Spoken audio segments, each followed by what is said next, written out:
You're listening to the Talking Headways Podcast Network. This is Talking Headways, a weekly podcast about sustainable transportation and urban design. I'm Jeff Wood. This week we're joined by Madeline Brozen of the UCLA Lewis Center for Regional Policy Studies. We talk about universal basic mobility and research her team has done on the LA Mobility Wallet program. Stay with us.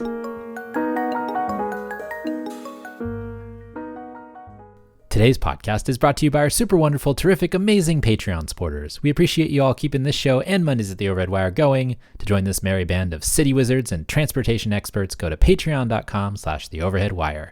$2 a month gets you some stickers and a handwritten note sent with a cool train station stamp. $10 a month gets you one of our transportation scarves. We've also got some bonus material up there, so check it out if you haven't already. And speaking of scarves, the heavyweight net bike scarf is back in stock.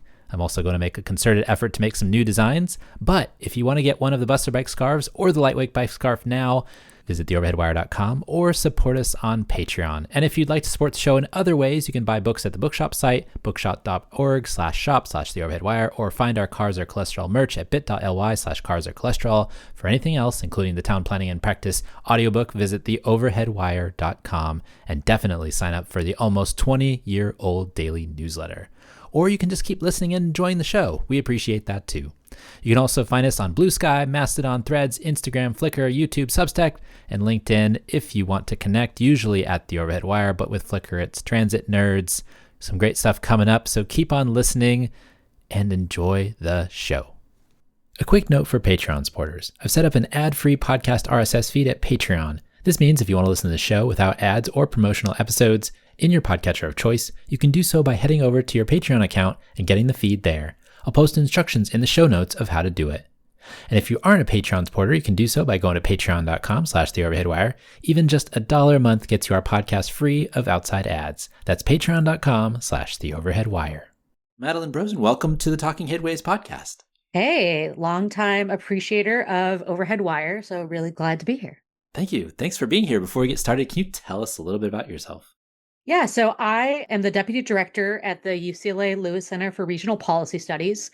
We study housing affordability and transportation equity for the greater LA region.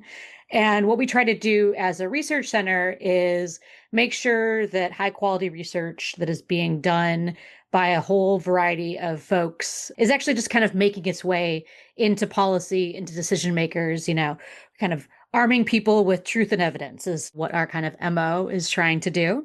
So that's our center where my work is situated. And then I'm a longtime transportation researcher focusing mostly on the equity side of things. Awesome. And what got you interested in cities and transportation? Was it something that happened when you were a little kid, or was it something that you grew into later in life? The best I can kind of figure out is that I just got a lot of independence as a young kid because of transportation. I grew up in Minneapolis, where it's very safe to bike a lot. And so it was like, oh, okay, my kind of radius of where I was able to travel by myself got wider and wider as I was getting older. I would also just before I had a driver's license, I would just take myself on bus adventures.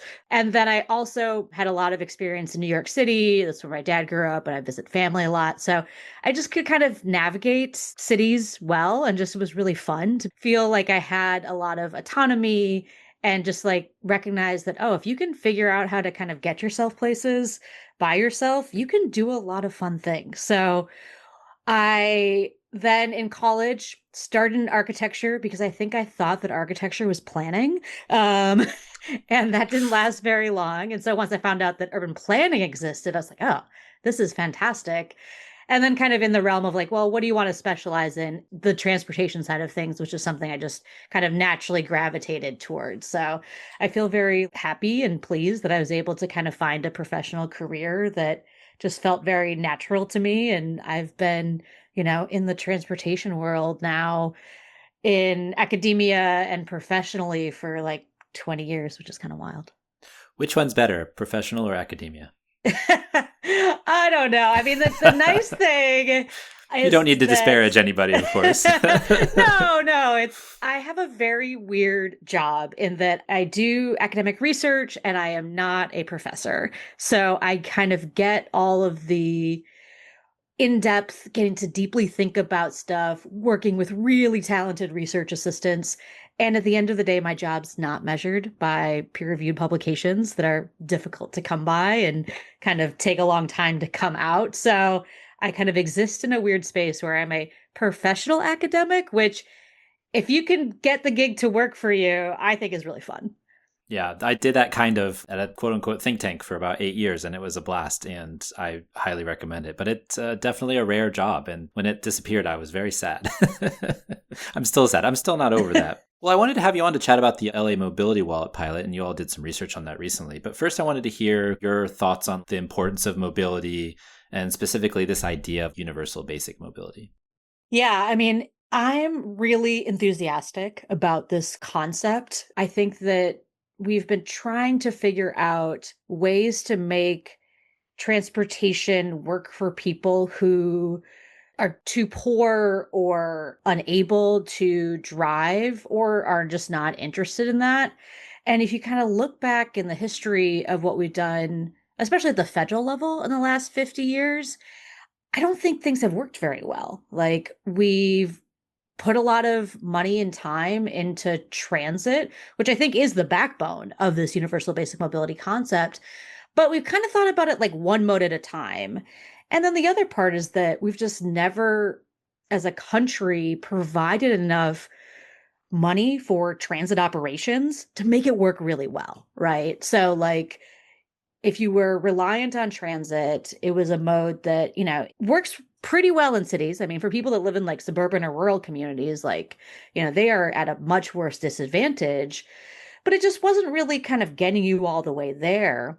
And so, kind of as universal basic mobility has come up, it's just kind of a new paradigm. And it just like recognizes that if you can't actually get to where you need to go, opportunities in your life just kind of cease to exist, right? Like you just make your world smaller. You look for jobs that are closer by, even though there might be a better job further away from you, but you're just like, I just can't get there. That doesn't really exist. This kind of pattern just shows up in a lot of different aspects of your life. And so, one thing that's exciting about UBM is just like, okay, this is a barrier to people having a good quality of life. And maybe there's something we can do about it. And what we can do about it is actually recognize that people are kind of the best arbiters of how they make decisions. And if we can figure out a way to actually give them more options than just transit alone, although those options need to be good, like, they need to actually exist, but like maybe some of those opportunities in life they can actually unlock. So there's kind of two streams of places where I think that this concept has its origins. One is just in the rise of guaranteed basic income pilots in the United States, where it's like, rather than saying, here's your food money and here's your housing money, and, hopefully you signed up for all of them to actually get it, here's just money and you can figure out how to decide, right? So that's been really kind of up and coming. And then the idea of like mobility as a service, that if we want people to be able to get around without having to rely on private automobiles, we have to make the experience of using a bunch of different modes easier and more seamless, right? I don't think the like mobility as a service and kind of a integrated platform has come as far in the United States as we've seen it like in European contexts. But the kind of cool thing is that like, well, for low income people, it's not necessarily like the modal friction, it's just the affordability. So that's like where these kind of two things have come together is like, okay, let's take guaranteed income and giving people money and autonomy and a seamless experience. And rather than kind of one app to rule them all, maybe it's just a debit card, right? We'll give you the money to afford. So it's really exciting. I mean, in the few short years we've been doing this work, there have been more places that are trying this, and it's fun.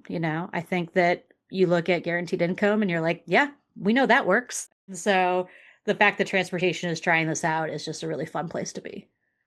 I just find it really interesting from the mobility as a service angle, where it might not even work in those European contexts as well as maybe they wish it would. And maybe it's because of who controls the system and who's putting it out there. You mentioned, one app to rule them all, the reference Lord of the Rings. But I'm also hearing a lot from folks like David Hencher at the University of Sydney, who talks about mobility as a feature rather than mobility as a service, which is like, maybe it shouldn't be the transportation agencies that are behind this. Maybe it's like a higher power of sorts, like an insurance company or somebody who has like an incentive to promote like active transportation versus the risk that's created by people driving. And so I find that angle interesting too, is that maybe it is just the debit card versus like something that we're concocting to try to fix a problem that's way harder than they can actually fix.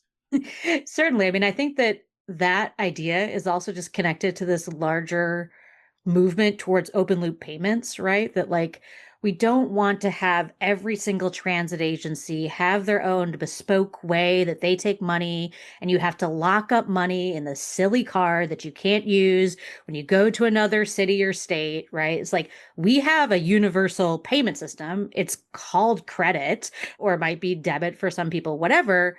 Let's just use what people are already using, right? And so I like that idea a lot because it's like, well, no, like whose incentive is it to actually integrate? Because I know a lot of transit agencies are understandably to a point like concerned, oh, if you have access to other modes, like that's competing with transit. Like, do they actually have a good enough incentive as transit agencies to actually like give the suite of options? I mean, obviously LA Metro I think is kind of an exception given that they're one of the big partners in this program in Los Angeles, but I think it's a good point to think about like who benefits, right? Like a lot of the times the investments that we make in transportation are actually being seen in other places, right? Like if you have the ability to get to your doctor, that investment in transportation, whether it's transit or another mode, that's actually showing up in like the healthcare system, right? And so, yeah, I like this idea of like maybe there's just like a larger social service kind of provider that thinks about mobility rather than having kind of these smaller agencies that all have their own individual interests thinking about it. It also gets into this idea of poverty reduction too, in my mind. I had talked to Scott Bernstein, who's a longtime friend, on the show like many, many years ago. And we were talking about poverty reduction. And he was talking about basically this idea of like a dollar saved is a dollar earned, where you can give people all of these different plans and programs and stuff like that. And what happens is people will use that instead and transfer the money that they would have used for transportation or for healthcare or for whatever else you're giving them and use that for something else. And then they don't have to pay taxes on that money. And so they actually earn more money over time because of that. And I find that interesting thinking about this program, and we'll talk about the program in a second, but I'm thinking about poverty reduction more generally of how each of these programs can help people kind of along the way towards making sure those low income folks you mentioned before can get a leg up. I mean, we've really thought about transportation as a poverty reduction solution, not in a super direct way, but like if you can actually get to a job, right? Like think about job access a lot of times in different ways. Like, do you have the skills to work at this job? Do you have the education? And sometimes I think the workforce sector, it depends on who you talk to, but they may or may not be thinking, can you actually get there? And especially over the past 20, 30 years, we've had the suburbanization of jobs, right? Jobs are getting further and further away from where people live. And so if you can close this gap on the actual transportation side, that unlocks those jobs and just the ability to participate in the labor market, to find jobs where you actually have job advancement opportunities. Like that's super critical. If you don't have that baseline, everything else in your life is just going to be really hard. And a lot of times I think it does just start, do you have transportation? I mean, this is why on a lot of job applications, I think actually for a bad screening reason, it's kind of discriminatory. They ask you, do you have a car or do you have reliable transportation? Because employers kind of have a sense that like if you can't get here, you may not be as good of an employee as someone else. Yeah, I thought you were going to say if you have a driver's license, and That's also, that's another yeah, that's another that's screener another thing, which is like super wild because I've had graduate students at UCLA and they're applying for some summer internship at like a government where they're just going to go and like have a desk job. And there's a driver's license application screening. And they're like, I've lived in New York City my whole life. I don't have a driver's license. Like, why do I need this to be an intern at this agency? So, yeah, I mean, I think that we shouldn't be screening for having a driver's license or a car or reliable transportation. Like those things are just discriminating against people in many different ways. But it demonstrates that actually employers do know that transportation is important, but we just haven't really figured out how to make sure that it's actually part of the conversation and getting people jobs. So that's where this pilot comes in to a certain extent. LA DOT and LA Metro piloted a mobility wallet pilot program. Where did that emerge from, and what were the parameters? Yeah, so this is something that the Los Angeles Department of Transportation has been kind of pitching as an idea since pre-pandemic. The former general manager of LADOT, who's actually now, she's the head of the Office of Strategic Innovation at LA Metro now. Like Salida she really Reynolds. was kind of, yeah, Selena Reynolds maybe has been on this pod. She If not, has, you should yes. have her. She's fantastic. She has been on here. Yeah, so she was kind of, pitching this idea like for universal basic mobility. And so then LADOT was able to secure a state grant from the California Air Resources Board. They are the people that give out different grants that are cap and trade revenues from the state through one of their equity programs to actually like pilot this idea in part of South Los Angeles. And that grant had kind of different components. It had the mobility wallet, which we'll talk about, which is where our research really focused on. It also was looking at different transportation improvements more generally, like tactical bike lanes, other service improvements, things of that nature. So then over the progression of this program and kind of designing it and rolling it out, LADOT ended up partnering with LA Metro to actually figure out kind of the wallet side of things. Originally there were thoughts about, well, maybe like kind of the tap card, which is like our transit pass, maybe that could be the medium for that. And I'm really glad that like a lot of the technical learnings, which also kind of rely on partners at the state level, thought about let's go back to this kind of universal payment. Like, let's just try this with a prepaid debit card. So in 2023 is when we had the first rollout of the mobility wallet, and about 1,000 people in South Los Angeles got $1,800 across 1 year on this prepaid debit card. They had to be low income. It was aligned as the same thresholds as the transit discount program, Life. So it's like roughly $50,000 for a household of one for the annual income. And then it goes up in size a little bit more. The income thresholds go up as the household gets larger. So you had to live in the study area and kind of have these meet the income qualifications. Most people applied online. They also did a distribution through community workshops. And then you got this debit card. And on the back end, that debit card is programmed to only be accepted at particular transportation providers, essentially. The real technical part is called merchant category codes. Every business place that you buy something from is assigned one of these. And so it just goes through and it's like, okay, these are the merchant category codes that cover public transit, ride hailing, scooters, car sharing, and bike shops. So they could pretty much spend it on anything besides cost related to a private automobile. So no gas, no parking, car repairs, things of that nature, a bunch of different modal options, and they could actually spend it like at a local bike shop. Yeah, that's really cool because there's a lot of folks who would use it and I actually read an article yesterday. They were trying to get the second phase going, and somebody was waiting to get their bike fixed because the money hadn't come through or something was going wrong with the payment systems. And they were like, well, I don't want to go to the bike shop yet because I need to use my card to do that. So if it comes in the next week, I'll be out of that money for fixing my bike. And so it was frustrating. But I think that the whole, not being able to use it for gasoline is interesting too. And I'll talk about that in a little bit as well. But I am interested in this point that and we talked about this before a little bit, but I want to hammer on it, is that like, it wasn't just a transit only program. It wasn't only for the transit agency, which I think is something that kind of sets this apart from a lot of other discussions about low income fares, about the, free transit and the other policies that are happening right now. But it was actually like kind of a more robust discussion about mobility, or a more robust program that encompassed a lot more mobility.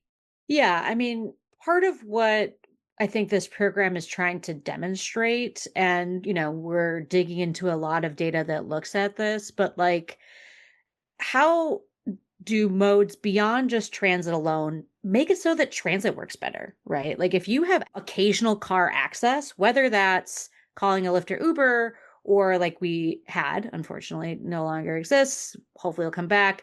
Like a car sharing program that was run by the city.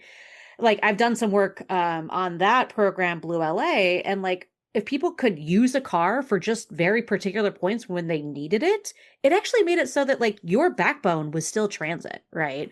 But this isn't really something I think that we're embracing as much. I hope that through these demonstrations, kind of there's a increased awareness that other modes of transportation are kind of complementary to public transit. Like transit is the backbone. It has to work well. It has to go places where people need to. It has to feel safe and reliable.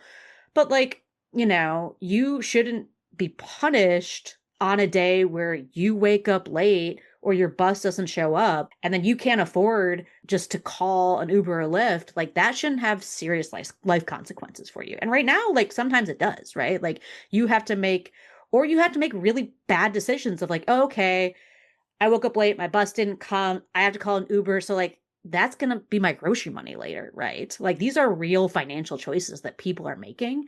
And so it kind of is trying to acknowledge that like you have to have a multimodal system that has options, but people need to be able to pay for those options. Like, we have kind of talked more generally as a transportation agency, I mean, transportation community about like multimodalism, but like we also need to kind of have a bit of a conversation about affordability. Like, a lot of these things beyond transit are not cheap, but they're very valuable to people, right? It's a very valuable tool that, if you don't have a mobility wallet, like you probably will just pay for because like getting to wherever you need to go, you put a really high value in that in your life, whether that's your job or, your mom's birthday or like whatever it is, you're like, this is actually worth the financial trade-off I'm making.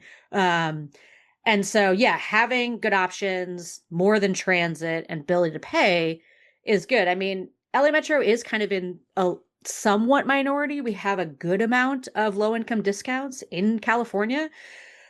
But I think it might actually be surprising to a lot of people. Income based discounts are not mandated by the federal government. Like, we have senior discounts, we have transit discounts for people with disabilities, but like, that's kind of, those are the only things that are required. And so, having low income fare discounts is important. Like, people are making real decisions about whether to pay or take the bus and like buy some groceries, but also they just need other tools, I think, to make everything work well. I was also interested in some of the trade-offs that people were making in the interviews that you all did about what this money would be useful for. So somebody said, that Uber or Lyft trip was nice, but that $50 to get wherever, $80 to get downtown would have been nice if I could have just filled up my gas tank because I already have this sunk cost of an automobile, right? And so that maybe have given me, 10 trips or something like that versus one trip. And so I find that interesting too, is the discussion about how much transportation costs from that perspective. Yeah, I mean, this is the one limitation, I think, in terms of the Los Angeles pilot is like you can get into a kind of esoteric but also practical debate of like how universal is universal basic mobility when you say this one mode isn't going to count, Mm-hmm. right? And, we interviewed about 31 people throughout this whole year that they were getting the wallet. A number of those people didn't have cars, but some people did, where they were sharing one car with like a lot of people in their household. I do think it's like also always important to recognize that like poor people have cars. Like more poor people don't have cars than everyone else, but like they also do. And that is expensive. Like they've probably made some trade-offs in their life to actually just afford that. And because it's valuable, right? They're like, listen, if I can get to where I need to go faster, like I only have so many hours in the day to work, to pick up my kids from school, to be with family. It is worth it to like have the sunk cost of an automobile. I think the difficulty is less technical or theoretical, and it's a political choice. It would not make a lot of sense, I think, to say, as a state, we are allowing money that's from a cap and trade kind of greenhouse gas reduction approach program to allow people to drive their cars more, right? It's a challenge, and I can totally understand that. The nice thing is that, like you said, having just more money means it can free stuff up for people. So, yes, one ride hail trip is pretty expensive, and that money and gas money gets you to go more miles, right? But, maybe $50 a month you're spending on your transit card for some of those trips, now that's your gas money. So until like hopefully there's a future where there's non-grant sources of money to actually pay for these types of things, like maybe they'll be kind of constructed differently.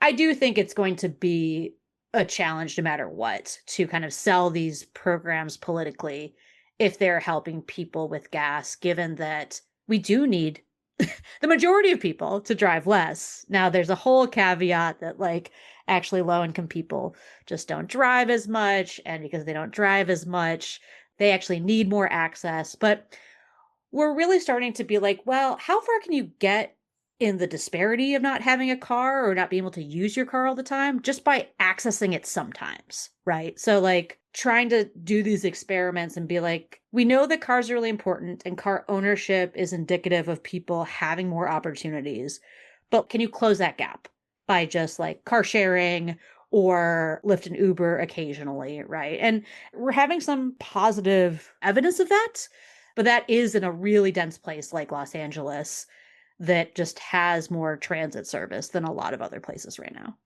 Well, the findings from the reports that you put out are super interesting, and I wanted to go through them one by one because I think they really do tell this larger story. And the first one was the quality of life improved because people were using their money that they would have used for transportation for other things. But also, it's just like the quality of life, if people feel better. That's just from a public health perspective. That's really good too, right? Yeah.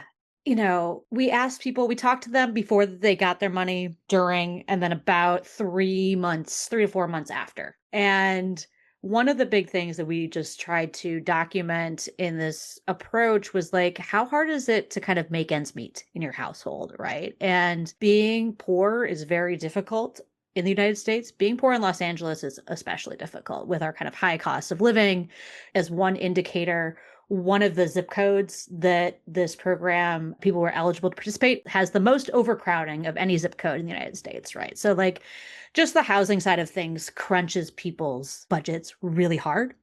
And so, yeah, they were really kind of struggling to make ends meet. And $1,800 over a year is like a really good infusion. And so that was kind of the biggest thing is like, you know, we'd ask people at the end, like, what'd you miss most? And they're like, I just had extra money. It was just really helpful. I just have one less thing to worry about because like someone's like transportation's covered. This thing that I, you know, think about on a pretty either trip by trip, day by day, week by week, whatever. I just didn't have to worry about it. And so, yeah, that's why we're really working on some more specific findings around like the stress outcomes. There's a good body of work that just talks about how stressful it is to be a low income person, but also just how bad stress is for your health. It can cause ulcers. It's going to negatively affect your relationships. It's going to have really bad physical and mental health effects on your life. And so for a relatively small amount of money, you know, on the aggregate, people were able to actually say like, yeah, it was easier for me to get through things. And it would show up in a lot of ways. Like one of our interviewees works with kids, and he would just say that, like, because he just didn't have as much stress and like knowing how he'd get to work, he would just show up at his job feeling more ready to like interact with his kids. And he felt like they could see it, you know? And like that was just something that was really heartwarming, to be like, oh, okay, if we can make transportation easier for you, you're just better at your job, then you feel better about being better for your job. And so it just kind of, you know, is a real positive cycle that these people were able to experience during the program. What else did you learn about stress reduction? I mean, I think we just discount that transportation is kind of an inherently stressful thing. I mean, maybe if you're like a cyclist in a city, like you know this on a very personal basis, like there is some hairy part of your commute. Like I've been a pretty regular bike commuter to UCLA for a while, and there's this one part of the commute in West Hollywood that just like it has a bike lane, but there's on-street parking, and sometimes you look at another person biking next to you and you get to the light and you're just like, oh, okay. Like that was a bit of a gauntlet, right? Yeah. But, you know, driving is really stressful. People like that, like they sometimes they would just take an Uber or a Lyft and they weren't worried about sitting in traffic, especially in Los Angeles, you know, sucks. And it's just like makes your heart rate go up. They like being on the train or the bus because they could just use their time differently. They just didn't have to think about it. And then the other part was being worried about whether you're going to make it to somewhere on time. right? Like that was just like a really stressful situation. So, one person, she was a barista. She worked super early in the morning at like 4 or 5 o'clock in the morning. Like transit's not running very frequently. And so that would be the way she would get to work. But if, again, like she woke up late, or if that one bus every 20 minutes just didn't come, it wasn't like, oh my God, what am I going to do? It's like, okay, I just have an option. I can just, take a ride hail to my job. I know I will get there on time. Right. And that's just like a real relief for people, because I think we kind of discount, if you're a person who doesn't have to worry about paying for transportation, like you're just like, oh, my bus didn't show up. Either like, oh, okay, I can just like tell my boss I'm working remotely today, which is like a privilege that a lot of people, but not all people have. Or you can just call a ride. Because the option for most of these people, if they couldn't afford ride hailing, was like relying on other people. And no one wants to do that. No one actually wants to be a burden to people. In this work and other work I've done for people that don't drive, I'd be like, oh, does anyone in your household have a car? Could they get you? And they're like, yeah, they do, but I don't want to ask. Like, I just don't want to be that additional worry for someone else. So that's kind of the other part, is that they didn't feel like they have to burden other people, and they just kind of can know that they could do things on their own. There was another one of our interviewees who has a disability that, like, she has good days and bad days, but by and large, like, she would really rely on her family to take her to where she needed to go. She's a substitute teacher, and this like blew my mind. Substitute teachers learn where they're going to be teaching at sometimes the night before they need to go there, which is just a transportation nightmare for me if you don't have a car, right? It's like, okay, cool. So I have to decide tonight how I'm getting to this other place. And she kind of, never really knew how she would feel when she'd wake up. And the family she lived with, they would also have to get people to school. We don't really have a lot of school busing in Los Angeles. So, like, she just didn't want to be this other trip that someone in her house had to make. And it was just so freeing for her to, like, just get places on her own. That autonomy also just really gives people a lot of positive mental health benefits. Yeah, people really do want to feel like they're independent, right? That they have their own, life in order and can do things themselves. We talked to Alex Murphy and Alex Gouldworth about their transportation insecurity index a number of years ago. And the one thing that stuck out to me when I was talking with them, it was like that whole asking people for help thing is really hard. It's really hard to have to like almost get your courage up to ask somebody like, can you take me to here when you can't do it yourself? And so that just really hits, I think, for a lot of folks. Yeah, I am a huge Alex and Alex fan. I think this idea that they have proposed and is really getting, increasingly used, the Transportation Security Index, is just a real bonus to the transportation field. Like, we've been doing this work at UCLA in collaboration with colleagues at UC Davis who have kind of the similar cadence. They did surveys in this phase. That work, I think, will come out later this summer. But like, they were able to demonstrate how the mobility wallet improved people's transportation security, which is like the symptom of not having this, right? And so not only do I think we have a language now about like, so what does not having transportation do in your life and how can we measure that? But as more people are actually using that in evaluations and research, we're starting to see what interventions might actually kind of move the needle on the transportation security for people. The one bummer about the work that you all did was that the pilot ended, right? And that people kind of told you that they went back to feeling stressed or feeling insecure or feeling the feelings that they were before. And that's obviously frustrating. It's good that they got that opportunity to feel differently, but then it went back to the way it was before. Yeah, we have a lot of thoughts on our research team around kind of like what we describe as the ethics of pilots, right? Like how fair is it that we give people a chance to have something better for a short period of time? That year in the program was really helpful for people. At the bottom line, even people that said like, because there's some people that like their transportation might not have changed whatsoever, right? But they just had more money and that was good. Like they were kind of, like, nothing really changed. I just kind of went about my life. But yeah, no, it was nice. So we just have a lot of thoughts and feelings kind of as people that watched this as people that had these conversations with this group of people for a year. It was emotional for us as researchers to like have these end of program interviews because you could just tell that people had this thing, it did good in their life, and now it was gone. That was hard to hear, much less like experience for them. There was so much empathy and appreciation, though, I think, from these people. People are saying, like, well, this was my turn. I know there's another phase. Someone else can get it, right? There was so much altruism about like understanding the struggle of other people in Los Angeles and like wanting other people to benefit. But like these people shouldn't be forced with that kind of burden to carry. There were some things that, they were able to actually kind of maintain. So like the number one thing was that financial part of it. So there were people that caught up on bills. There were people that actually had savings, and they were so proud they actually had savings because it was maybe, the first time in a while that they felt like that they actually had a little bit of financial cushion in their life. Going back to the bike shop thing, like I think we only had one person that was really a big bike user in the interview pool. But yeah, he fixed up his bike and now he has like a better bike, more reliable bike than when he started. And the other thing is like people were also helping other people in their household. They were sharing their money, which they were totally allowed to do by like putting that on their, siblings, tap cards. They were ordering cars for their parents. And so they felt really good about like the ability to help other people in their lives. But yeah, they just kind of went back to like, oh, okay, before, our interview with disabilities, now she has to go back and, kind of rely on her family again. And so it's really important to start to think about like for cities that are doing pilots, like what is the future? If this works, how are you going to actually make sure that you can find a pathway to pay for this?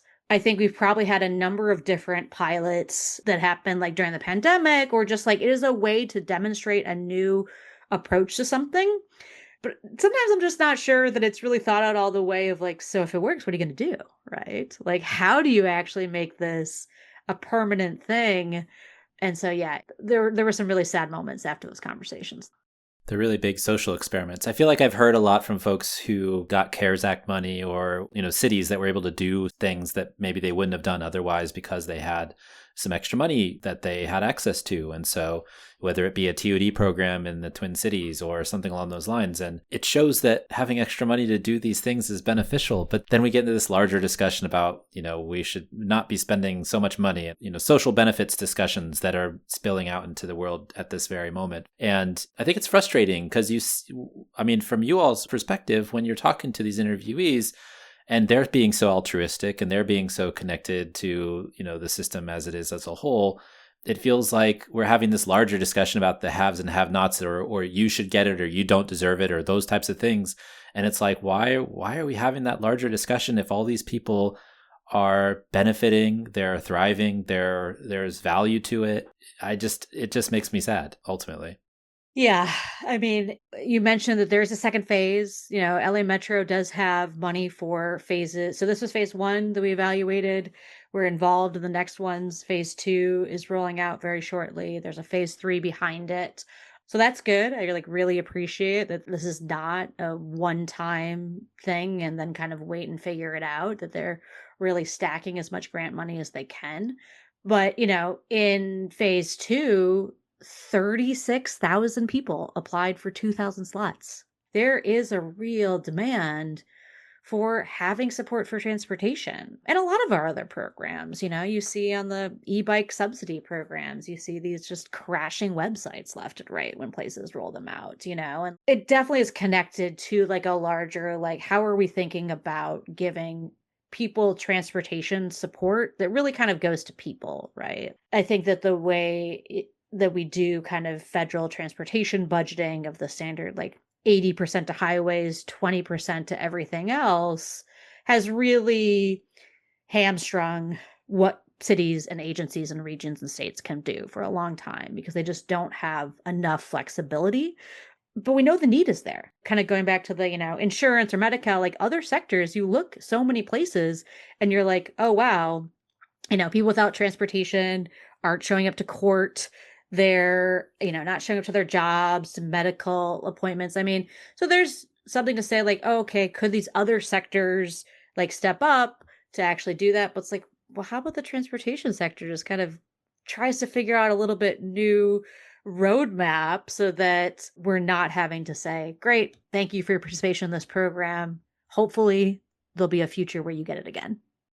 There's two things that are so tied to everything else. And, people talk about the housing theory of everything, but maybe there's also a transportation theory of everything, right? There's probably some way to juice those two sectors that we can help more people. And it's connected to all the other sectors. You wrote on Blue Sky above our previous podcast with Ross Peterson about non-emergency medical transportation and the amount of money that Medicare spends on transportation or housing now that they're trying to do in California. Like, why don't we try to figure out how to get housing right or how to get transportation right so that we can spend medical money on medical stuff?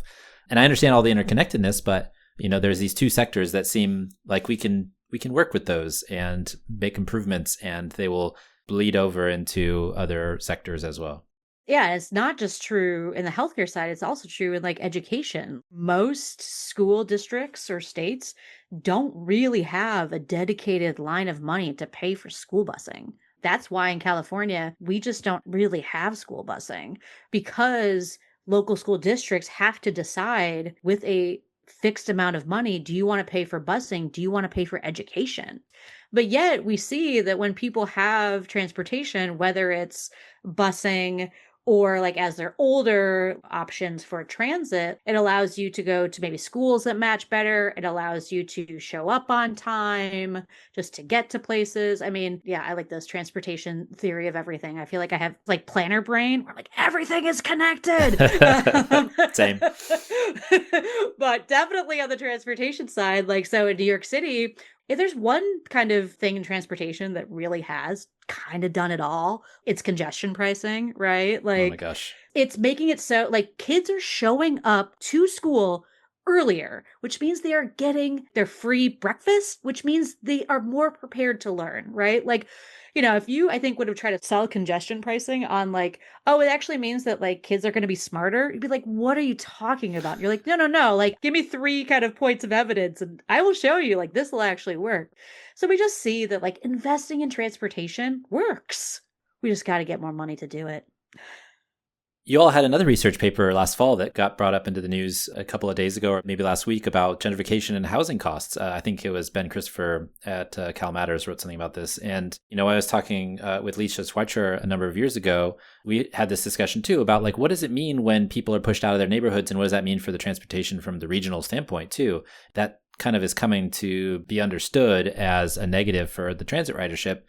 Housing prices cause gentrification. Gentrification pushes people out.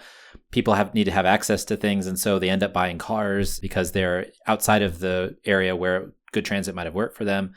I'm curious about that connection too. You all have had stuff on this, research about this specific topic. Yeah. So, yeah, my colleague who works at the Lewis Center on our housing side of things and at our sister center, Institute of Transportation Studies, on the transportation side of things. So, he is kind of the perfect person to think, write, and research on this. But he had a paper that we talked about on our typically housing podcast, Housing Voice, that is doing a short stint on the transportation side. They found that in places that had increased housing cost burden, where essentially like the housing costs for people had gone up, those are the places where the majority of transit ridership decline was happening. In that study, they didn't get to like really, okay, where do these people go? Are they buying more cars? Like he has other work that he's participated in with colleagues at UCLA where they did find that like previously a lot of the determinants of our declines in transit ridership was because people were buying cars, right? Like we had this huge kind of boom in car ownership, especially kind of pre-pandemic when, interest rates were really low, people could get cars pretty cheap. I think that era has kind of left us a little bit, but what we're seeing in this new work is that like yeah, if we don't if you're a city that's kind of in the situation that Los Angeles is, which is a longer and longer kind of growing list of people that don't want to be in this club, right? You do not want to be in the club of having housing cost burden, not having enough housing for people. But if you're there, like it is going to really negatively affect the transportation side of things, right? Because yes, people are going to get pushed out. And you're going to see this probably in a bunch of different places. You might see that as now like, emissions that weren't being made in the city of Los Angeles. People are moving out into like the Inland Empire, Riverside, places where they just have to drive everywhere. They had an option where they could get around without a car in Los Angeles, but they couldn't also afford it. So yeah, it's tricky on that one because I by and large do think that transit agencies and transportation folks should just figure out how to do the transportation well. Like LA Metro does have a joint development program as part of this capital build out. Like they have land, hopefully more of which will be developed for multifamily housing, but it's still a minority of land in a city as large as Los Angeles. We have to just unlock housing on the city planning side and on our zoning rules. And I think maybe somewhere that transit agencies can kind of step up is just like kind of on the housing advocacy. It's just like telling, their partners in cities, like, help us out, like figure out how to unlock more housing production because like we're getting hammered over here. Yeah. Yeah. Was there anything that surprised you about your findings? I think one thing that was really surprising was how only a small number of people that were getting a mobility wallet were actually enrolled in the transit discount program. Everyone was eligible, and not just in our interviews, but also in the survey respondents. I mean, in our interviewees, it was about half the people that had both the mobility wallet that were enrolled in the transit discount program. In the surveys, and I think also what we're seeing in people that have applied for this next phase, it's maybe a quarter of people. And so it was just really surprising and shocking. And I think kind of something that just needs more attention is like, so how are people finding out about this mobility wallet, about something that helps you with transportation? They're people that ride transit a lot. How do they not know about this discount program? We kind of asked you about it in the interviews. Like some people had kind of misunderstanding. They were like, oh, I thought I was eligible, but now I'm not. We would always, after the interviews, we had this conversation. We just like made sure that everyone got information where we would tell them the exact same eligibility, especially now your mobility wallet has gone away. This is something that can help you. You should sign up for this program. We did also make sure that if they had public insurance, they also knew about the medical transportation side of things, because like that was even worse. But that one I kind of knew already that like people are not really offered transportation support for the medical appointments, even if they do qualify for it. But on both of those things, there are other things that ostensibly are on paper are benefits these people should receive, right? They are eligible for them. And either they didn't know about them or they did and they weren't signed up. The mobility wallet was really fantastic, but it's not something that's permanent. There are these programs that like exist that people just like weren't really signed up for. And so that was the thing that was really surprising. And I was just having a conversation yesterday because I hang out with too many other nerdy people That's a good about thing. like whether it's honestly at like the DMV or if you go to Department of Social Services, like when you're going through the huge hoops that you jump through to sign up for like food benefits, someone should just be like, hey, you can also get X, Y, and Z, and we need to help people get signed up for as many things that they can benefit from as they can. So it's going to make a difference. To that point about like, if you're getting a benefit, now you have money for other things, you can use that and it really helps. So that was the thing that was most surprising was there are just a lot of people that are riding transit that are very low income that would really benefit from any discount they can get. And it's just kind of sitting out there, not being taken advantage of for a variety of different reasons. But yeah, trying to figure out how to just auto enroll or kind of figure out ways to make it easier so that people know and are aware of discounts that would help them in their lives.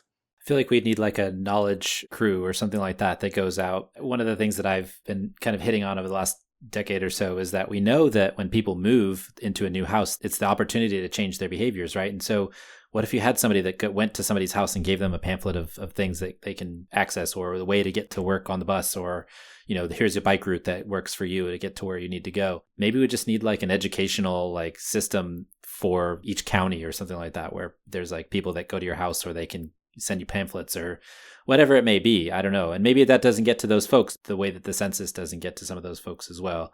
But, you got to try, right? Yeah, and I think it's difficult because, I mean, yes, like a transit discount is something that, like, oh, a transit agency could figure out. And they have, to LA Metro's credit, they have increased enrollment. But like what we saw in this program is like there's a lot of people that just aren't benefiting from this. But it's really, this was some work I was doing with a healthcare clinic.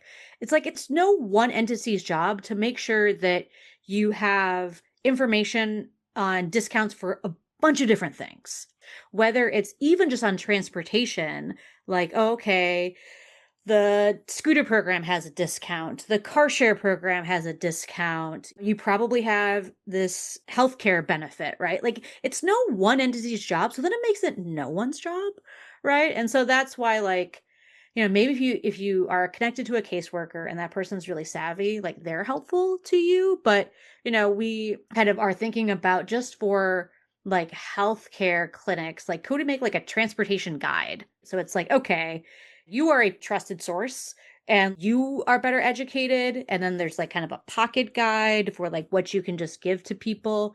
But yeah, it feels like something that would just really help people that is no one's responsibility at this moment. My last question for you. Is there anything you would do differently in designing the program? So there were a couple of things, and I think that Metro, since they do have this phased approach now, they are learning and doing more, and they're such a great partner. We're embedded with them. So like the things that we learned in phase one, they are implementing. So I'm probably just going to say things that are already changing that are not like things that I maybe were my ideas, but like honestly, they've been a great partner. So one thing was just making sure that there's a clear awareness of all the modes that people can actually, all the uses of the card, right? Like they made this little, in phase two is called a how to hack guide. And it just like went through everything because we asked people both in interviews and the surveys, what can you spend it on? And there wasn't really a widespread awareness. Like most people didn't know about that bike shop thing, that they could do it on that. And so that's kind of one thing. The other thing was like, I kind of go back and forth on this one. So in phase one, people got the $150 once a month for 12 months. That was kind of nice because people would say that like it helped me understand how much I spend on transportation. So I would just kind of think about it. So now afterwards, I'm just putting $150 aside and like that's my monthly budget. But if you want to do a big purchase like a bike or like an electric scooter of your own, you'd have to save up for a long time. So in the next phase, the plan is to do 2 installments of $900 at a time. And so I don't know. It will be helpful in some ways. We're going to see if people like think about their spending in the same way. The other thing is just to make it clear, like, this is your money. Like, you can help your cousin. You can buy a car ride for your friend when you're out. Like, people were doing this, but we were always like, when we asked them about it, we were very clear, like, this is for you. But there wasn't a lot of clarity on that. So I think those are kind of the main things that we saw that are largely being addressed. But yeah, I think for other cities, going back to a question you asked earlier, is just like really understanding that if you want to provide universal basic mobility and improve that for people, you have to be as universal as possible on what people can spend their money on, right? And just be okay with that. Like if the idea is to give people autonomy, give them as much as they can.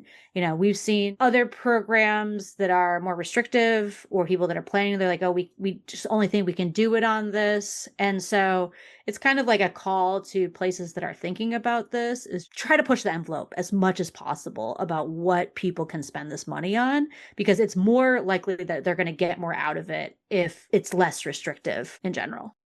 Well, where can folks find out more about the research you all have done and maybe download the paper?